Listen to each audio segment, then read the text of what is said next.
नमस्कार, सुबह के 8 बज चुके हैं और वक्त हो चला है टॉप एजेंडे का। सबसे पहले आज बात करेंगे, सीएम योगी आदित्यनाथ आज रामपुर दौरे पर है। तो सुबह 11:30 बजे रामपुर पहुंचेंगे सीएम योगी। 72.55 करोड़ की 22 परियोजनाओं की देंगे सौगात। तो पुलिस लाइन में निर्माणाधीन आवासों का करेंगे निरीक्षण। जनप्रतिनिधियों और पार्टी पदाधिकारियों के साथ भी बैठक करेंगे। इसके साथ ही शिशु गृह का निरीक्षण और लाभार्थियों से संवाद भी करेंगे। तो रामपुर में जनसभा को भी संबोधित करेंगे सीएम योगी आदित्यनाथ। तो करीब 11:30 बजे रामपुर पहुंचेंगे सीएम योगी आदित्यनाथ। और अभी आपको बता दें, बिजनौर में मौजूद है, जहां पर निरीक्षण कार्य का, मेडिकल कॉलेज का निरीक्षण करेंगे। और इसी दौरान करीब 11 बजे रामपुर पहुंचेंगे।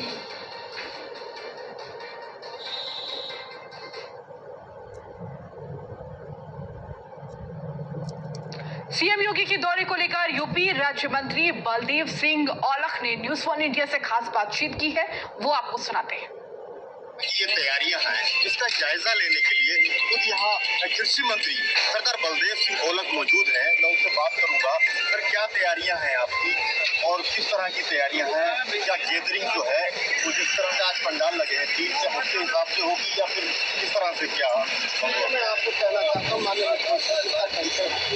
लोकसभा चुनाव जीतने के बाद पहली दफा रामपुर में उसका आगमन हो रहा है और जनता बहुत कार्यकर्ता बड़े उत्साहित हैं, क्योंकि मुख्यमंत्री का आशीर्वाद मिला था। तो यहाँ की लोकसभा की सीट माननीय घनश्याम योगी जी यहाँ जीत के गए और वो यहाँ के कार्यकर्ताओं को, जनता को, रामपुर के वासियों को बधाई भी देने आ रहे हैं। इसलिए आपने लोकसभा का चुनाव यहाँ पर जिता के भेजा है, क्योंकि रामपुर में नई गति और नई रफ्तार के लिए जरूरी था कि यहाँ का।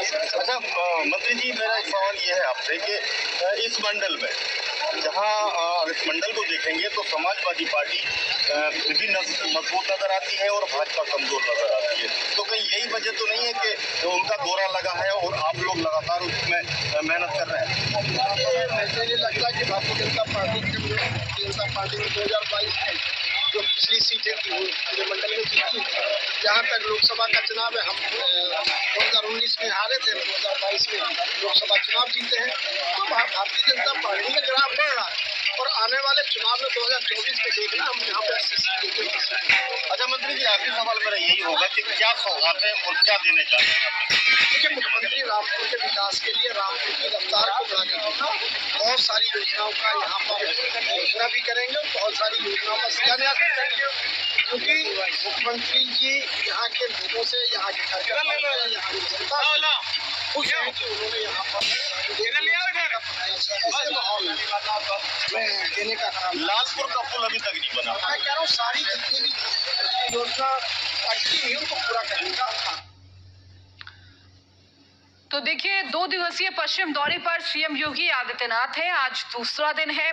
कल जिस तरह से वो मुरादाबाद पहुंचे थे, जहां पर कई कार्यक्रमों में हिस्सा लिया, उन्होंने जनप्रतिनिधियों से बातचीत की, इसके साथ ही कई अधिकारियों से भी बातचीत की। उसके बाद वो बिजनौर के लिए रवाना हुए, जहां पर उन्होंने भी कई कार्यक्रमों में उस दौरान हिस्सा लिया, विकास कार्यों की समीक्षा बैठक की, इसके साथ ही जनप्रतिनिधियों से मुलाकात की। और आज अभी सुबह बिजनौर में ही सीएम योगी आदित्यनाथ मौजूद हैं, क्योंकि रात्रि विश्राम उन्होंने बिजनौर में ही किया। और कुछ ही देर में, कुछ ही घंटों में रामपुर के दौरे पर सीएम योगी आदित्यनाथ निकलेंगे, जहां पर तैयारियां पूरी कर ली गई हैं। और हमारे सहयोगी भी वो तमाम तैयारियों की तस्वीर भी दिखाएंगे आपको।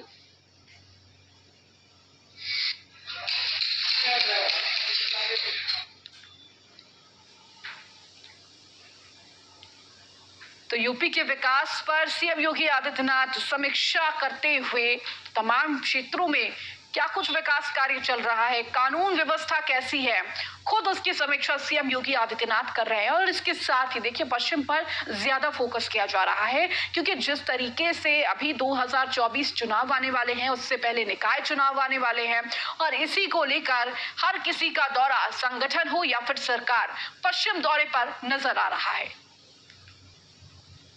और ज्यादा जानकारी के साथ एसोसिएट एडिटर ब्रजेश श्रीवास्तव हमारे साथ बिजनौर से जुड़ चुके हैं। इसके साथ ही फहीम खान हमारे साथ रामपुर से जुड़े हुए हैं। ब्रजेश जी, सबसे पहले आपके पास आऊंगी, चूंकि अभी सीएम योगी आदित्यनाथ बिजनौर में ही मौजूद है और आज उन बिजनौर में एक कार्यक्रम में उनको हिस्सा लेना है। क्या कुछ आज उनका कार्यक्रम रहने वाला है इस दौरान बिजनौर में, और कितने बजे रामपुर के लिए रवाना हो जाएंगे? देखिए, सबसे बड़ी बात यह है कि कल चूंकि कई जगह पर बिजनौर में विजिट भी किया था, इसलिए निरीक्षण किया था जो है, और कलेक्ट्रेट सभागार का जो है उद्घाटन भी किया था। आज अगर देखा जाए तो आज लगभग जो है 10:15 बजे के आसपास मुख्यमंत्री यहां से निकलेंगे और यहां बिजनौर का जो मेडिकल कॉलेज है उसका निरीक्षण करेंगे, और मेडिकल कॉलेज के निरीक्षण के बाद सीधे यहां से रामपुर के लिए प्रस्थान कर जाएंगे, जहां पर फिर उनका पूरा दिन रामपुर में कार्यक्रम है। तो बिजनौर में केवल एक ही कार्यक्रम है मुख्यमंत्री का, वो सिर्फ निरीक्षण है। मेडिकल कॉलेज का निरीक्षण के लिए जाएंगे और उसके बाद वहां से निकल जाएंगे। लेकिन सबसे बड़ी बात यह है कि देर रात तक मुख्यमंत्री जो है लगातार अलग अलग जगह पर विजिट करते रहे, बिदुरकुटी गए, वहां से वापस लौटे तो फिर जो है निरीक्षण भवन में है। ये ठीक मेरे पीछे वो निरीक्षण भवन है जहां मुख्यमंत्री इस वक्त मौजूद है। और सबसे बड़ी बात यह है कि लगातार जो अधिकारियों के साथ वो मंत्रणा कर रहे हैं, एक एक करके अधिकारी जो है आते जा रहे हैं, उनसे भी यहाँ पर बिजनौर के डेवलपमेंट का क्या मॉडल हो सकता है, डेवलपमेंट को लेकर क्या कुछ किया जा सकता है, इसको लेकर के बात कर रहे हैं। इसके साथ ही उन्होंने अलग अलग जनप्रतिनिधियों से भी बातचीत की है। सबसे बड़ी बात यह है कि 2024 के लिए योगी आदित्यनाथ पश्चिमी उत्तर प्रदेश को खास फोकस कर रहे हैं, और उसके पीछे की सबसे बड़ी वजह भी है। पश्चिमी उत्तर प्रदेश में खास करके अगर आप मुरादाबाद मंडल की बात करें, मुरादाबाद मंडल बीजेपी के लिए बरमूडा ट्रायंगल से कम नहीं रहा। इसको समझ में ही नहीं आया इसको कैसे मैनेज किया जाए। आप सोचिए 2019 में 6 लोकसभा सीटें बीजेपी यहां से हार गई थी। अगर रामपुर की सीट को देखा जाए तो उपचुनाव में जरूर उसको रिकवर करने में कामयाब रही, लेकिन अभी भी 5 सीटें बड़ी चुनौती हैं, जिसमें बिजनौर की भी 2 लोकसभा सीटें हैं, इसके साथ मुरादाबाद है और रामपुर तो वापस आ गई। इस तरह आसपास की तमाम सीटें हैं। तो सबसे बड़ी चुनौती योगी आदित्यनाथ के समक्ष यही है कि 2024 में इन सीटों पर किस तरीके से रिकवर किया जाए, किस तरीके से जीत के लिए स्ट्रेटजी तैयार किया जाए। तो 2 मॉडल है। एक मॉडल है डेवलपमेंट के जरिए लोगों के दिलों तक पहुंचा जाए, उनको अपने साथ किया जाए। दूसरा सबसे बड़ी बात यह है कि वो स्ट्रेटजी तैयार की जा रही है कि किस तरीके से वो अलग अलग स्ट्रेटजी के जरिए जो है, जो आपके निगेटिव लोग थे, जो आपसे अलग हो चुके थे या जो आपसे टूट चुके थे, उनको अपने साथ जोड़ा जाए। तो सरकार और संगठन की भूमिका इस मायने में बेहद अहम है। तो इसको लेकर के मुख्यमंत्री लगातार जो है सरकार से जुड़े हुए लोग, प्रशासनिक अधिकारियों से भी बातचीत कर रहे हैं कि क्या कुछ यहाँ पर विकास की बात हो सकती है, कैसे इस बिजनौर के इस पूरे क्षेत्र को और विकसित किया जा सकता है, यहाँ पर पोटेंशियल क्या है, वो सारी चीजें जो है उसको परख रहे हैं। इसके साथ ही जो है संगठन के और पदाधिकारियों से बातचीत करके जो है उस जमीन को समझने की कोशिश कर रहे हैं कि आखिर कैसे उसे अपने अनुकूल बनाया जा सकता है। जी बिल्कुल ब्रजेश जी, और देखिए जिस तरह से उनका दौरा है, और लगातार चाहे संगठन हो या सरकार, दोनों ही पश्चिम दौरे पर ज्यादा फोकस कर रहे हैं, पश्चिम के विकास पर ज्यादा फोकस कर रहे हैं, और कहीं ना कहीं पश्चिम के किले को मजबूत करने की अब कवायद में जुट गई है सरकार और संगठन दोनों ही। हमारे साथ फहीम भी जुड़े हुए हैं रामपुर, जहां पर कुछ ही घंटों बाद सीएम योगी आदित्यनाथ पहुंचेंगे, और देखिए वहां पर भी बेहद भव्य तैयारी की जा रही है, जहां रामपुर वासी बेहद इंतजार कर रहे हैं कि सीएम योगी आदित्यनाथ कब रामपुर पहुंचेंगे और प्रदेश वासियों को क्या कुछ खास देने वाले हैं। फहीम,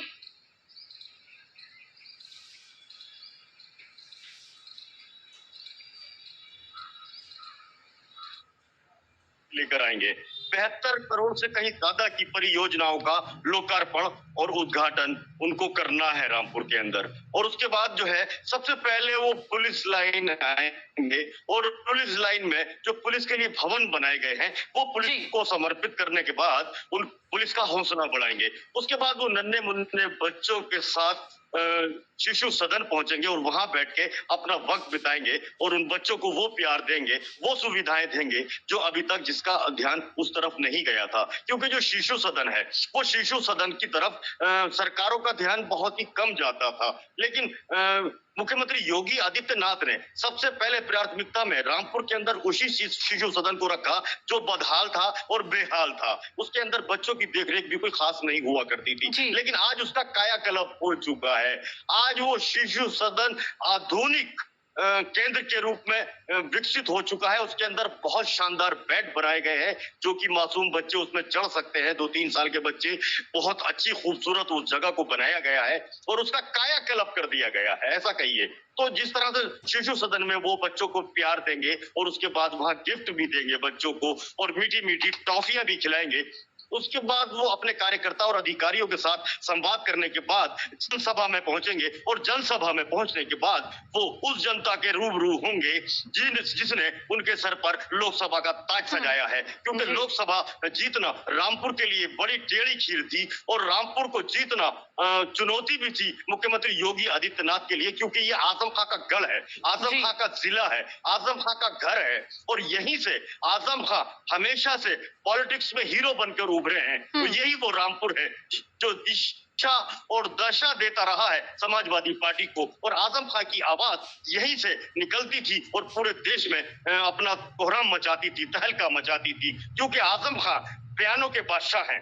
विवादित बयान हमेशा उनके इधर इर्द गिर्द रहे हैं। तो जिस तरह से मुख्यमंत्री योगी आदित्यनाथ ने रामपुर को फतेह किया है, रामपुर का किला ध्वस्त किया है, उस द्वार के अंदर प्रवेश किया है जिस द्वार के अंदर कोई घुस नहीं पाता था। आजम खां 10 बार से लगातार विधायक रहे हैं और उनका बेटा दूसरी बार से भी विधायक है और उनकी पत्नी विधायक भी रही, राज्यसभा मेंबर भी रही और उसके बाद में उनकी दावेदारी लोकसभा को भी थी। लेकिन ऐन वक्त पर उनका पर्चा वापस ले लिया गया और आसिम राजौ को प्रत्याशी बनाकर मुकाबले में लाया गया, लेकिन वो मुकाबले में कहीं टिक नहीं पाए और मुख्यमंत्री योगी आदित्यनाथ ने बिलासपुर की जनसभा में कहा था कि आप मुझे ये तोहफा दे दो, इस तोहफे के बदले में फिर आपको धन्यवाद देने आऊंगा। तो रामपुर में आज उनकी धन्यवाद रैली कह लीजिए, शुक्रिया रैली कह लीजिए और जनसभा कह लीजिए, लेकिन आज रामपुर में मुख्यमंत्री योगी आदित्यनाथ का आना खास और अहम है क्योंकि निकाय चुनाव नजदीक है और निकाय चुनाव में रामपुर में हमेशा से भाजपा का सुपड़ा साफ होता रहा है। भाजपा किसी निकाय में अपने चेयरमैन नहीं बना पाई है। तो एक वजह यह भी है और दूसरी वजह यह है कि सामने 2024 का चुनाव है जो कि रामपुर से होकर गुजरता है और रामपुर में जब संगठन से लेकर सरकार मजबूत होकर उभरेगी और जिस तरह से उसने अरबों रुपए का काम रामपुर के अंदर किया है उसको जनता के बीच रखेगी तो तस्वीर जरूर बदलेगी। क्योंकि लोकसभा के उपचुनाव में बहुत खूबसूरत तस्वीर सामने आई थी ऋतु, मुस्लिम वोटों ने भाजपा को वोट दिया। आप अंदाजा लगा सकती हैं कि जिस जगह पे मुस्लिम बूथ है और उस जगह पर हिंदू वोट नहीं है और वहां से 1100, 500 और 700 वोट मुस्लिम बूथों से निकल रहे हैं। तो जिस तरह से मुस्लिमों ने फासले को कम किया है, दूरियां घटी हैं, नजदीकियां बढ़ी हैं और इस नजदीकियों का परिणाम बिल्कुल सामने आया है और बहुत अच्छे बिल्कुल। और देखिए ये जो दूरियां घटी है और नजदीकियां बढ़ी हैं और इसी का शायद रिटर्न गिफ्ट देने सीएम योगी आदित्यनाथ रामपुर पहुंच रहे हैं। और देखिए रामपुर की जनता भी बेहद उत्साहित है। ब्रजेश जी, जिस तरीके से सीएम योगी आदित्यनाथ को रामपुर में देखा था जब उपचुनाव था उस दौरान चुनाव प्रचार के दौरान वो पहुंचे हुए थे और रैलियों में तमाम जनता से जो संबोधन किया था, उनसे विकास को लेकर जो जिक्र किया था कि रामपुर कितना कोसों दूर है विकास से, जब आप हमारी सरकार बनाएंगे, जब हमारे किसी व्यक्ति को जिताएंगे तो विकास के रास्ते पर रामपुर भी नजर आएगा। और शायद अब जिन परियोजनाओं का वो गिफ्ट देने जा रहे हैं रामपुर वासियों को, वो कहीं ना कहीं अब आगे विकास की ओर बढ़ता हुआ रामपुर नजर आएगा। क्योंकि देखिए 2 साल का मौका जनता ने भी दिया है और कहीं ना कहीं उस 2 साल को भुनाने में बीजेपी लगी हुई है।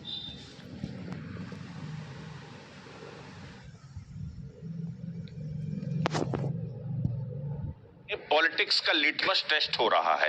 रामपुर वो मॉडल बन चुका है उत्तर प्रदेश की सियासत का कि अगर आप रामपुर फतेह कर सकते हो तो आप उत्तर प्रदेश में कहीं भी फतेह कर सकते हो। यही वजह है हम बार बार कह रहे हैं कि पश्चिमी उत्तर प्रदेश में जो सबसे बड़ा जो है बीजेपी के लिए चुनौती था वो मुरादाबाद की पूरी बेल्ट थी। इस बेल्ट में रामपुर को फतेह करके कम से कम योगी आदित्यनाथ को, बीजेपी को वो यकीन हो गया है कि अगर आप रामपुर फतेह कर सकते हो तो बाकी 5 सीटें भी आप अपनी झोली में डाल सकते हो। तो अब बीजेपी इसी लाइन पर चल रही है जिस लाइन पर योगी आदित्यनाथ ने रामपुर फतेह किया है, जिस लाइन पर मुख्यमंत्री ने जो है रामपुर के अंदर जो बिसात बिछाई वो अपने आप में बेहद कारगर थी। भले ही उपचुनाव था, उपचुनाव को लेकर के लोगों में उतना जो है जोश और जुनून नहीं होता, लेकिन जब आप फुल टाइम इलेक्शन होगा तो जाहिर तौर पर तस्वीर कुछ अलग होगी।